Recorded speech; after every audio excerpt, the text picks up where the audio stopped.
So, a review of The Crown, episodes 1 through 4. I watched them all at once, binge watched all of them yesterday. So I'm excited to share what I think. Now, in the community, I did put up a post and said, do you want me to review The Crown? And about 2,000 votes and 65% said yes. 35% said, no way, go away. So if you're one of the 35%, you have my permission to shut me down right now and go on and do something you want to do. But it was interesting. I was surprised. Now, I expected to really hate it because I hated the last season of The Crown. And, you know, it's funny, isn't it? Because there were bits in it that I loathed. There were bits in it that really moved me, nearly made me cry. Anyway, I'll just share my impressions. Now, it opens up with a very strange visit with Diana and William to visit Tony Blair and Cherie Blair and their kids sort of for a play date. But what the purpose of that visit to Tony Blair was to pressure him to give her some sort of official role, because this is post-divorce and she's floundering and she wants something she can get her teeth into, something that's meaningful. So she sort of more or less lobbies Tony Blair for a good position. And there's an amusing part where then Tony Blair has his weekly consult with Her Majesty, and she says, so I hear that Diana visited you at Chequers, and he was then obliged to spill the beans. And this is where the first really contrived moment came out, where the Queen gave this spiel about not being able to be half in and half out, and more or less pressuring Tony Blair to not give her an official role. And it was just so much the dialogue and narrative of what we've had with Harry and Meghan that it just seemed cloying and contrived and annoying, because it didn't seem to fit that story. It seemed to fit the Harry and Meghan narrative. So that was just an instant annoyance to me. Then we go on to the fact that Camilla's celebrating her 50th birthday, and the then Prince Charles and Camilla are trying to improve her reputation with the general public. Interestingly, though, although they made out in this series that the then Prince Charles was adamant that Camilla's, reputation was going to be improved, they made out Camilla to be quite chill. They didn't lay any blame at her feet in this episode of The Crown. She was very relaxed. She was very much of the opinion that the Queen would come around eventually and the general public would come around eventually. And they didn't portray her as a particularly strong or grasping character. They portrayed her as someone that was just there because she genuinely loved the then Prince Charles. So I was surprised. I expected them to turn her into a villain, and they didn't. So that was a surprise. Then you have Diana taking off William and Harry for a 10-day holiday, courtesy of Mohammed Al Fayed, to Tropez to enjoy their hospitality. And you can understand why Diana in real life wanted to do that, because she had to compete with the very sort of manly, boyish delights of Balmoral. Now, the alternative was for her to just hang around KP for the holidays, and she only had 10 days with the boys and she wanted to make the most of it. Now, there was no hint of a romance with Dodi. She hadn't even really met Dodi at this stage. This was an invitation from Mohammed Al Fayed, who was friends with her father. And so she was looking forward to water sports and a glamour cruises on their magnificent, yacht, or maybe it's a ship. I don't know my yachts from my ships, but it was very glamorous anyway. And of course, they had a rooftop home in Saint-Tropez. So it's all very glamorous and it looks quite fun. And that is where the sort of cinematic attributes of this came into play, because the scenery was spectacular. I mean, to see that gorgeous ocean and to see the cliff top home and to see all of that in beautiful Technicolor, although we don't have Technicolor anymore, do we? We don't paint it in.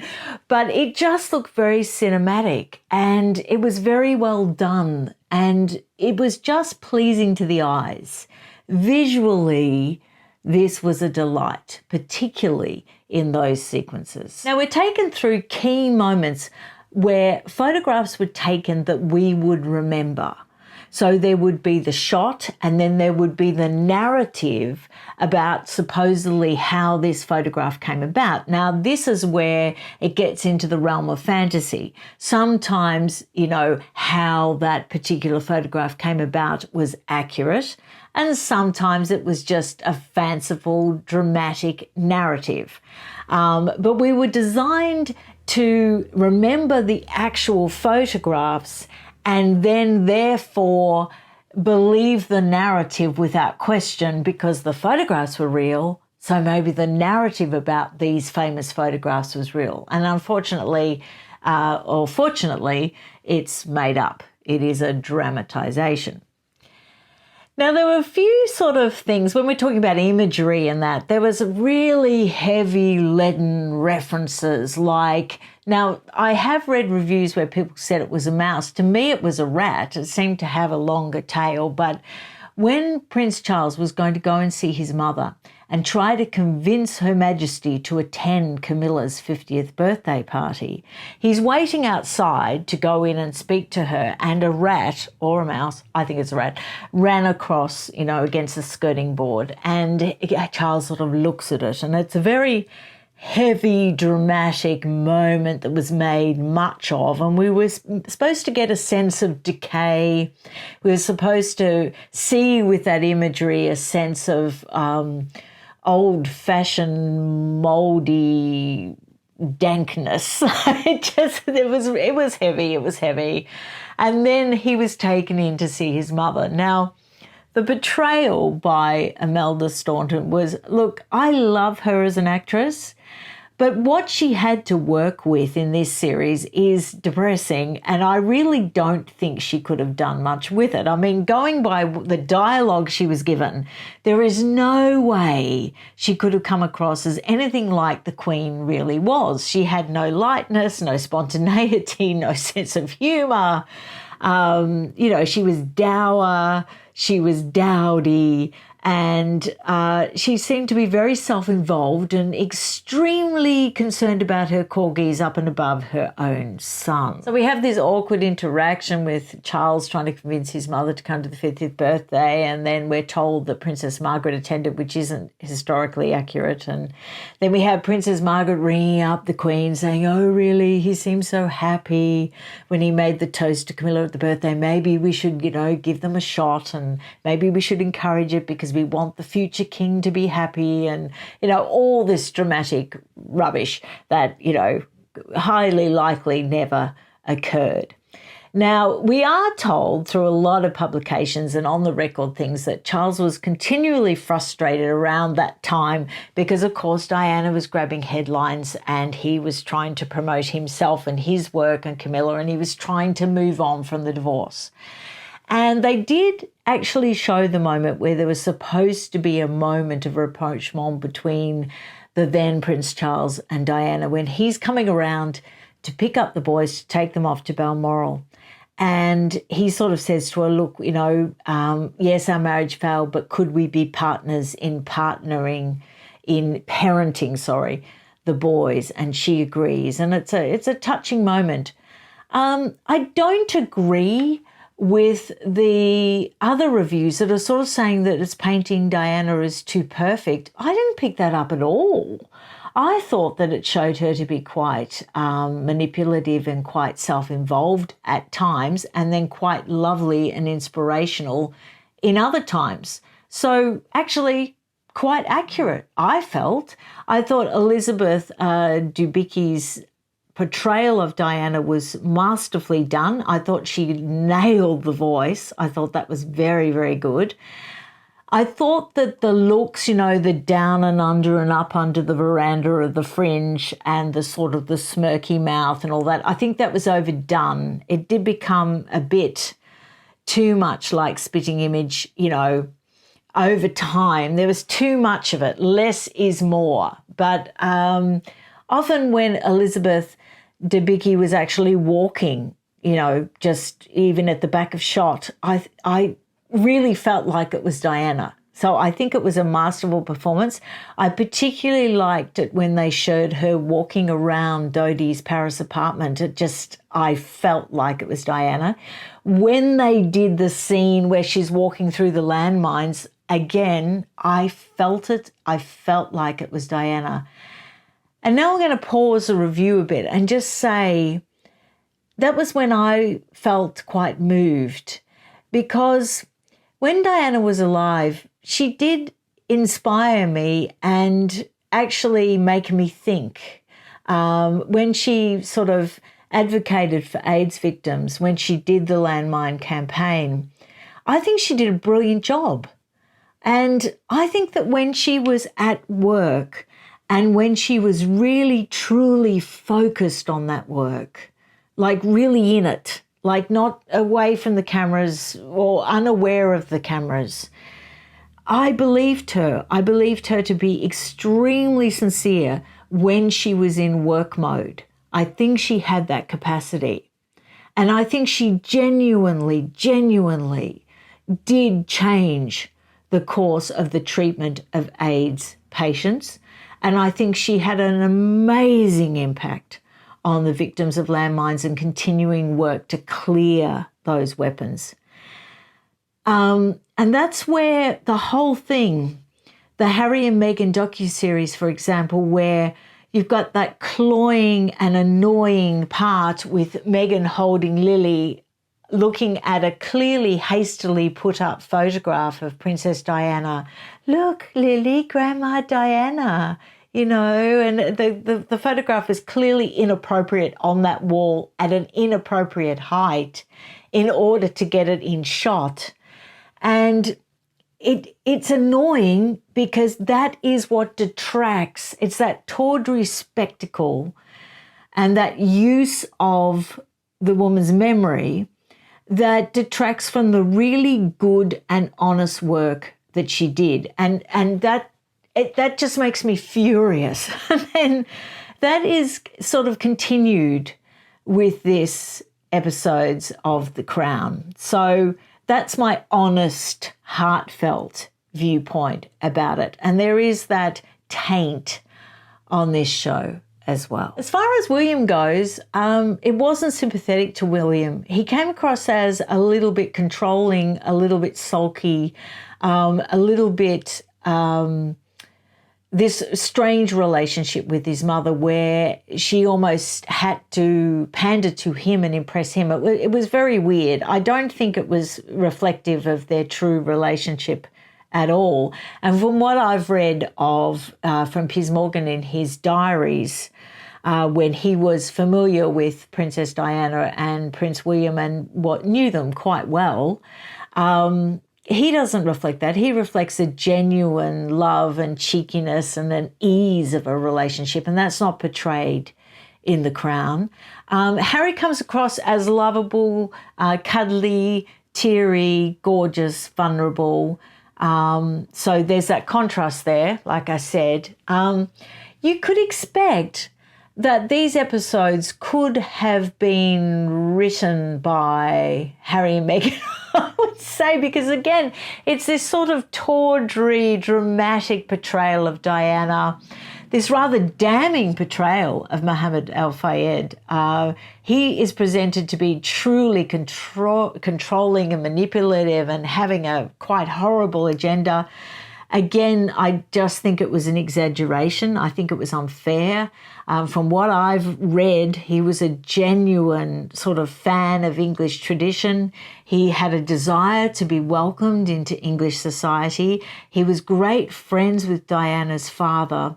I think he had a genuine desire to look out for Diana. And I think the portrayal, I'm sure that maybe he wanted his son to have a relationship with her, but the way it was portrayed, it was too much. It was, it was beyond a desire and into this really harsh, awful manipulation that was just way over the top. So, no, it was, too dramatic for me. And I also think it was unfair and it was too harsh. Now, there were moments that I did get an insight, I feel, into the way Diana suffered from the paparazzi. And I'm not talking about the times where she, called and arranged for photo shoots and things like that. This is the European paparazzi that was completely out of control, like it was insanely out of control.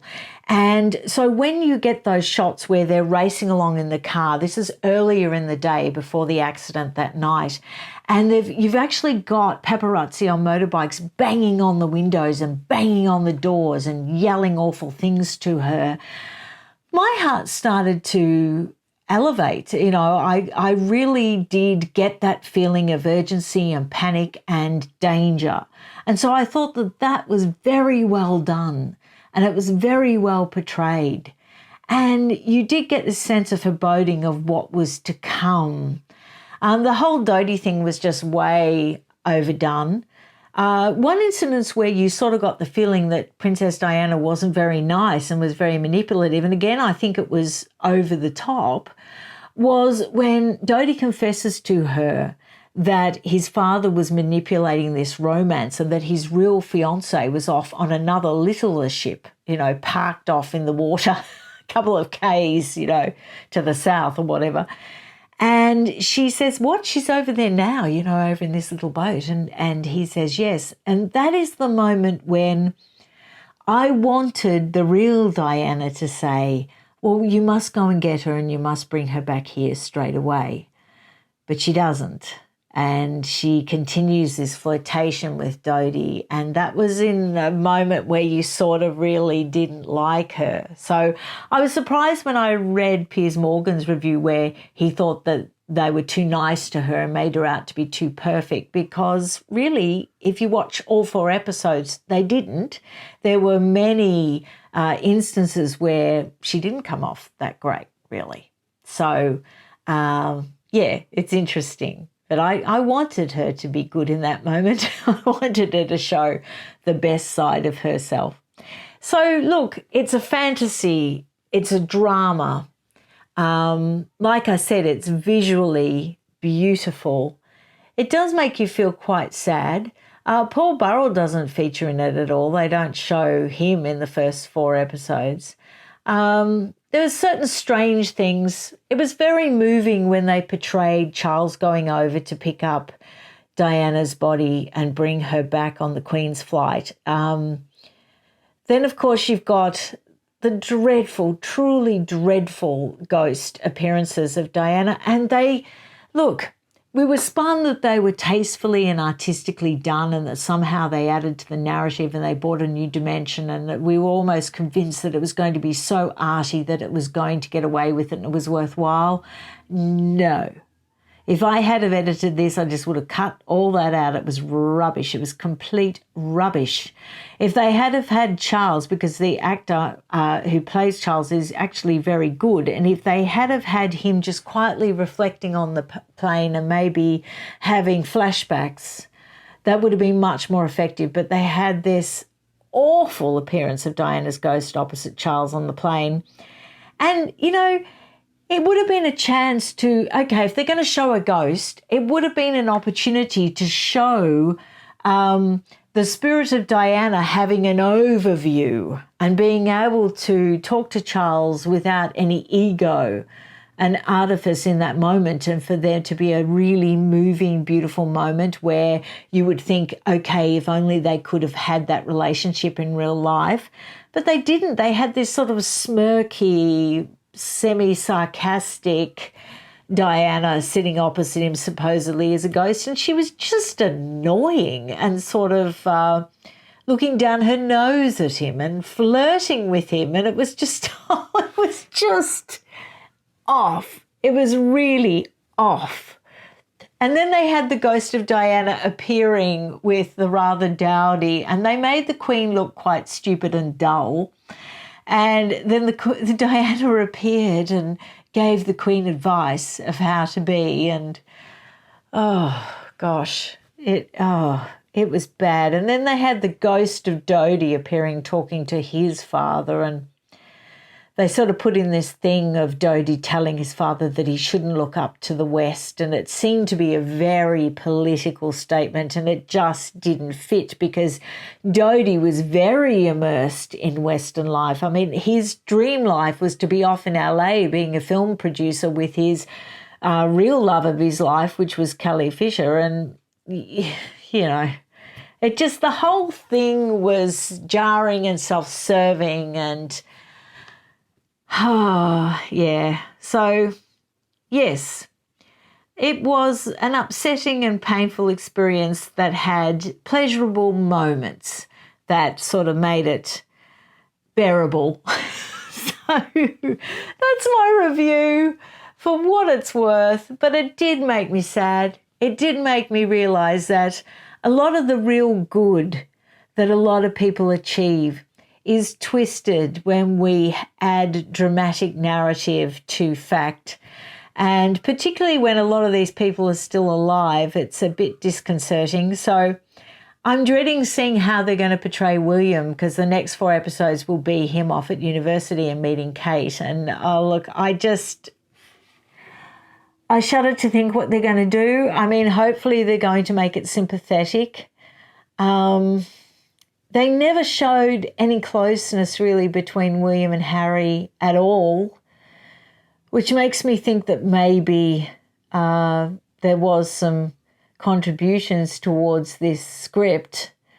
You know, there's a bit where William supposedly goes off and disappears at Balmoral in severe grief for about 14 hours, and they're in a panic, the royal family, trying to find him, and he gets drenched and he comes back, and as he walks back into the house, Charles tries to hug him and he rejects and rebuffs him. And I wonder if that really happened. Now, William has intimated that he'd spent a lot of time outdoors trying to recover from the initial news at Balmoral, and that's why he has a deep love of Scotland, because it helped him in those first few days of grief. But I'm wondering that if that really happened exactly as it is portrayed in The Crown, then they're going to know that Harry or Meghan actually gave them that information. Which I imagine would be absolutely devastating to William in particular. I'm not claiming they did. I'm not claiming it's true, but it's interesting they go to such lengths to portray this bit. And also, like I said, they don't portray any warmth between Prince William and Prince Harry. And yet even in Harry's book, he makes it clear that in the aftermath of his mother's death that they went through hell together. He even said that in an interview. I'll love him, I'll always love him, we've been through hell together. There was none of that in this. So it seems to be the latter narrative that's being shown, if you get my meaning.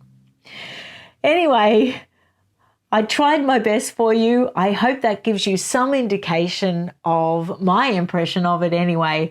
And when the next 4 episodes come out on December the 18th, I will review it, but I won't review it before Christmas because I don't want to ruin your Christmas. I'll actually produce my review in the new year.